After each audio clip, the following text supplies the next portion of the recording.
ഇന്നത്തെ ലൈവ് ആയാലും എപ്പിസോഡൊക്കെ കാണുമ്പോൾ തോന്നിയ ഒരു കാര്യമാണ് പറയുന്നത്. ലൈവിൻ്റെ അടിയിൽ ഇത്തരം കമൻറ്റുകളൊക്കെ വന്നിട്ടുണ്ടായിരുന്നു, എപ്പിസോഡിൻ്റെ അടിയിലും കമൻറ്റുകളൊക്കെ വന്നിട്ടുണ്ടായിരുന്നു. എന്തായാലും നമുക്ക് കാര്യത്തിലേക്ക് വരാം.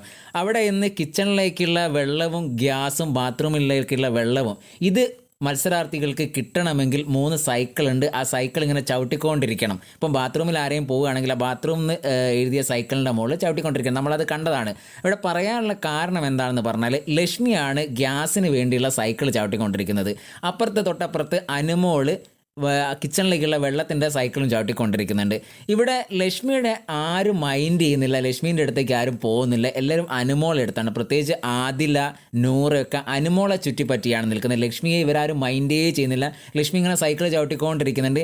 എനിക്ക് തോന്നുന്നു ഇവരുള്ള ഒരു ഗെയിമിംഗ് രീതി വളരെ മോശമായി പോയോ എന്നൊരു സംശയമുണ്ട്. കാരണം അവിടെ ഒരു ഗ്യാങ് ഉണ്ട്. ഷാനവാസ്, ആദില, നൂറ, അതേപോലെ തന്നെ അതിലേക്ക് അനുമോളും ചേർന്നൊരു ഗ്യാങ് ഉണ്ട്. ഇവിടെ ഒറ്റപ്പെടുത്തുന്ന ലക്ഷ്മിയെ വല്ലാതെ ഒറ്റപ്പെടുത്തുന്നത് പോലെ തോന്നി. അത് കണ്ടപ്പോൾ ലക്ഷ്മി ഒരുപാട് സമയം സൈക്കിൾ ചവിട്ടുന്നുണ്ട്. ആരും പ്രത്യേകിച്ച് ലക്ഷ്മിയെ മൈൻഡ് ചെയ്യുന്നില്ല.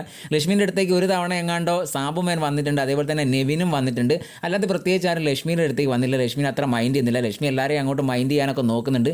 ആരും ലക്ഷ്മിക്ക് ഒരു മുഖം കൊടുക്കുന്നില്ല. അങ്ങനെ ലൈവ് കണ്ടപ്പോൾ, എപ്പിസോഡ് കണ്ടപ്പോൾ അങ്ങനെ തോന്നി. നിങ്ങൾക്ക് ആർക്കെങ്കിലും അങ്ങനെ തോന്നിയിട്ടുണ്ടെങ്കിൽ ഒന്ന് കമൻറ്റായി രേഖപ്പെടുത്തുക.